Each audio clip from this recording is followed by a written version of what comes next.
Bonjour tout le monde, ici Kais Gundam et pour ma deuxième review, je vais vous présenter le magnifique Gundam.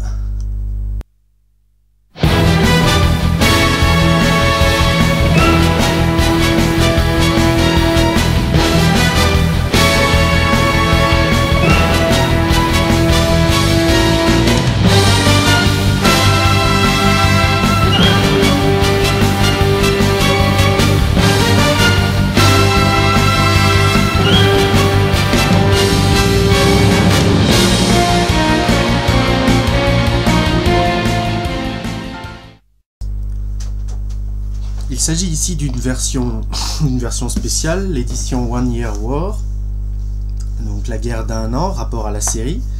Et quand on ouvre le livret, on se rend compte qu'il y a, dû au fait que c'est une édition spéciale, tout un tas de bonus supplémentaires. Ici, on retrace le parcours du MS dans la série. On voit de la publicité en quelque sorte pour les maquettes qui ont été ses grands opposants au fur et à mesure. Un descriptif des grappes va suivre, grappes qui ne sont pas si nombreuses pour un Master Grade, une A avec des parties un peu de couleurs différentes, une B blanche, deux C blanches, une E grise très complète pour créer le squelette intérieur. C'est un Master Grade assez récent, c'est pour ça qu'on peut faire ça, avec cette pièce ici particulièrement énervante à détacher qui permet d'avoir la structure déjà toute prête pour les jambes, mais hyper compliquée à mettre en place. Deux sabres, une autre plaquette grise pour le reste des armements et certaines pièces un peu particulières, une plaquette D pour les armes et des pièces de maintien. Alors au milieu du plan, on a encore quelques belles images retraçant le parcours du Gundam.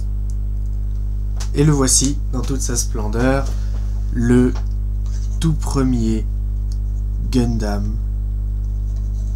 de l'histoire des Gundam. Alors on remarque tout de suite que ce Gundam, à la différence de tout un tas de ceux qui l'ont suivi, a un V-fin blanc, là où les autres l'ont tous jaune.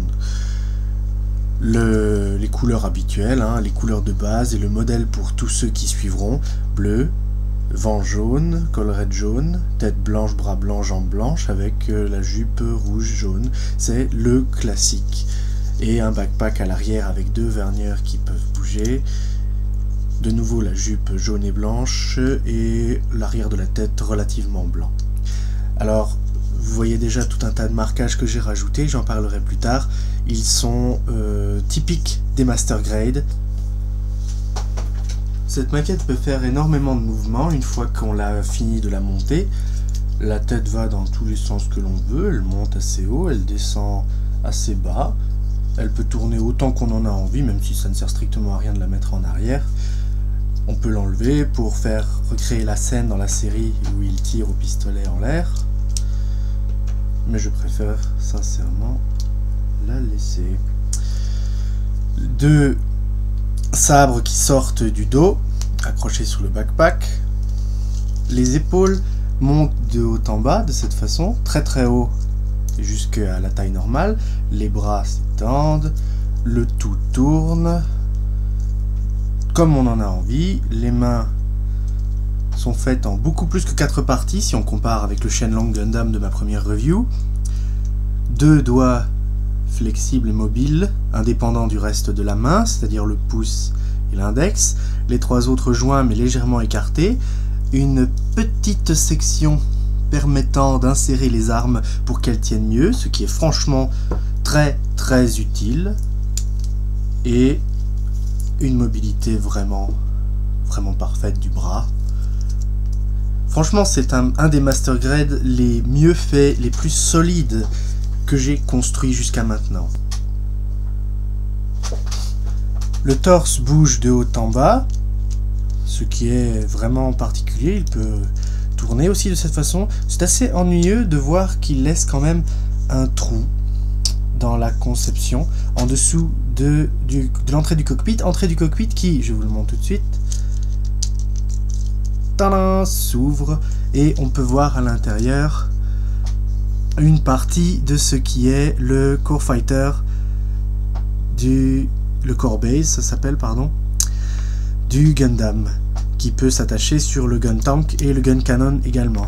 Les auvents, ici en jaune, bougent également individuellement, je préfère ne pas trop les toucher, mais chacun d'entre eux est une pièce particulière.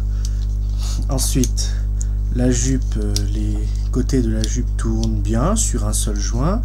En avant, elle bouge comme il faut, on peut les lever. En arrière, c'est pareil. C'est pratique pour le montage, je veux dire, ça aide beaucoup pour mettre en place les pièces une fois qu'on a monté l'ensemble de la maquette. Deux verniers à l'arrière indépendants et mobiles, beaucoup plus gros que sur la version originale où ils sont minuscules, rikiki, vont vers le bas et ne peuvent pas être déplacés. Et un trou ici pour attacher certaines parties, notamment le bazooka. Quant aux jambes, les jambes vont vraiment loin, en avant, en arrière. Elles plient grâce aux joints à l'intérieur, pas vraiment à fond, mais le fait qu'elles se désaxent pour permettre une meilleure flexibilité est vraiment remarquable. C'est dû au squelette interne.